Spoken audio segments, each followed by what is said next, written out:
እውነት እንደዚህ ብለው ይመጣሉ ብለን ማንኛችንም አልጠበቅንም። በጥሩ ሁኔታ ሊመጡ መስሎ ነበር፣ ግን ደግሞ በተደጋጋሚ ከአንድም ሁለት ቀን ሲቀሩ የሆነ ጥርጣሬ ነበረኝ። በቃ የሆነ ብቻ ወይ ደግሞ የራሳቸውን ጊዜ እያሳለፉ ነው፣ ወይም ደግሞ ብዙዎቻቸው እንግዲህ በቃ የሚጠፉበት ምክንያት የሆነ ነገር ሲፈጠር ነው ጠፋ ጠፋ የሚሉትና አንዳንድ ጊዜ ለሰው ልጅ ለራሳችሁ ግራ ገብታችሁ ለሰው ልጅ ራሱ ልትነግሩት የሚደብራችሁ ነገር አለ።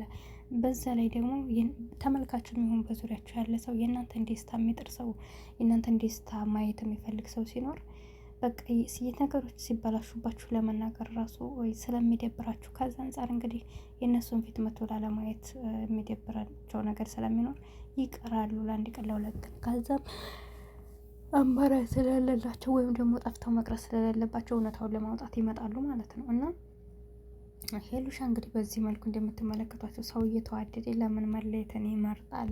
እንደምታያቸው ነው እንግዲህ ሄሉ በዚህ ልክ አልከፋትም በብዙ እንትን አትልም። አሰላሙ አለይኩም ወራህመቱላሂ ወበረካቱ።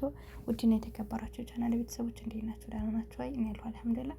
እንግዲህ ከሰዓታት በፊት ቪዲዮ ሰርቼ ፖስቼ ነበር፣ ግን ያው እንደሚመጡ እርግጠኛ ነበርኩ። ነገር ግን እኔ በዚህ ሁኔታ ይመጣሉ ብዬ አልጠበኩም።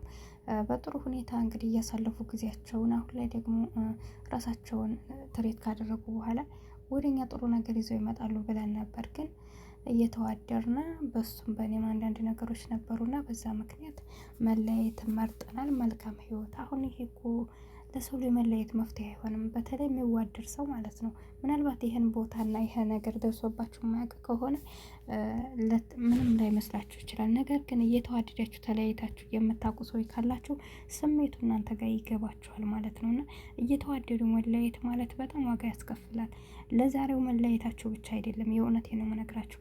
ዛሬ መለየታችሁ ምንም አይደለም፣ ነገር ግን ነገ ጧት ሌላ ህይወት እንዳንገባ አስሮ የሚያስቀምጥ ማለት ምን ማለት መሰላችሁ? እንደዚህ እየተዋደዳችሁ የምትቀሩ ከሆነ ማለት ነው፣ እየተዋደዳችሁ የምትቀሩ ከሆነ በጣም ነው የሚከብደው ማለት ነው። ስሜቱ ይከብዳችኋል። ሌላ ሰው መቀበል አትችሉም። ሌላ ሰው በውስጣችሁ ማምጣት አትችሉም። ለምንድን ነው? አሁን ለምሳሌ እሱም ጠልቷችሁ እናንተም ጠልታችሁት፣ ወይም ደግሞ እሱም ማስከፍቷችሁ እናንተም ማስከፍታችሁት ከሆነ ችግር የለውም። ያ ማለት በቃ ካላስ እስከ መጨረሻው ጨርሳችኋል። በቃ እሱ ጋር ምንም አይነት ነገር ስለማይኖር በቃኝ ካሁን በኋላ ብላችሁ የራሳችሁን ህይወት እንድትኖሩ ይረዳችኋል። ነገር ግን በእንደዚህ አይነት ሁኔታ እየተዋደዳችሁ አንዳንድ ችግሮች አሉ ብላችሁ እነዛን ችግሮች ከመቅረፍ ይልቅ በቃ መለየት ይሻላል ብላችሁ እየተዋደዳችሁ እየተለቀሳችሁ ከተለያያችሁ እማኑኝ በቃ ከዛ በኋላ ያለው ህይወታችሁ ምንም ደስተኛ አትሆኑም። ደስተኛ ስለማትሆኑ የሰው ልጅ ደግሞ በዚህ ምድር ላይ ሲኖር ህይወት አጭር ናት። ምን ያክል ጊዜ እንደምንኖር አናቅም። ያችን አጭር ጊዜያችንን ደግሞ መጠቀም መቻል አለብን። ላለለ ሰው እየተዋደደ መለየት አያስፈልግም። ሁላችንም ከአሁን በፊት እንደዚህ አድርገልን ሊሆን ይችላል፣ ግን ከአሁን በኋላ ላለን ነገር ሁላችንም ካለፈው ተምረን በቃ ምንም ቢሆን በቃ ከሚያስደስታችሁ ጋር መኖር አለባቸው። ብዙ ሰዎች ደግሞ የሆነች እህቴ ደግሞ አልሰማሽም እንዴ እሱ ከድሮውን በሴት ላይ ነው ደርቦ የያዛት እና ደከማት፣ ስለ ደከማን ነው እየተለየቻለችው ብላኛለች። እና እንግዲህ እንደዛ ከሆነ ደግሞ ምንም ማድረግ አይቻልም። የእውነት ይሄ ከሆነ ምክንያታቸው በቃ ያሳለፉት ጊዜ አሳልፈዋል። የማይጠቅም ነገር ከሆነ ወደፊትም ምንም የበለጠ መጎዳት ነው እንጂ ትርጉም አልባ ነው። ግን እዛ እንደነገርኳቸው እሱም ፍሬ ባዶ ከሆነ እናንተም ሁለታችሁም ሌላ ነገር ሳይኖር ዝም ብላችሁ በዚህ ባለመግባባት ደረጃ ከሆነ ይህን ነገር አሸንፋችሁ አብሮ መኖር ይመረጣል። ግን ደግሞ በወንድም ይሁን በሴት ወይ ደግሞ በሁለታችሁም አንዳንድ ነገሮች ካሉ በተለይ በመሀላችሁ ሰው አይነት ነገር ካለ ይሄ አስፈላጊ አይደለም። ቢኖርም ጨጓራችሁ እየተቃጠለ ነው የምትኖሩት። ለምን እንደዚህ እንዲላልኩ ታውቃላችሁ? አሁን ይህን የአብርሽና የሩታን ህይወት ማየት ትችላላችሁ።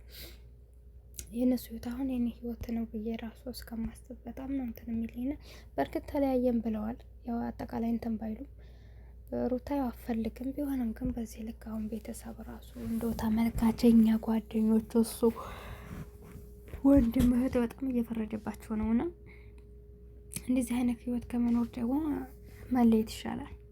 እና ሄሉ ለምን እኔ ማኑኛ ተለያይተው ይቀራሉ ብዬ አላስብም። ዛሬ ትናንት ታረቁ ስንል ዛሬ ተለያየን ብለው እንደመጡት ሁሉ ከጊዜ በኋላ ደግሞ ነገሮቻችንን አስተካክለናል አብረን እንሆናል ማለታቸው አይቀርም። ሲመስለኝ እስከ መጨረሻው ይለያያሉ ብዬ አላስብም።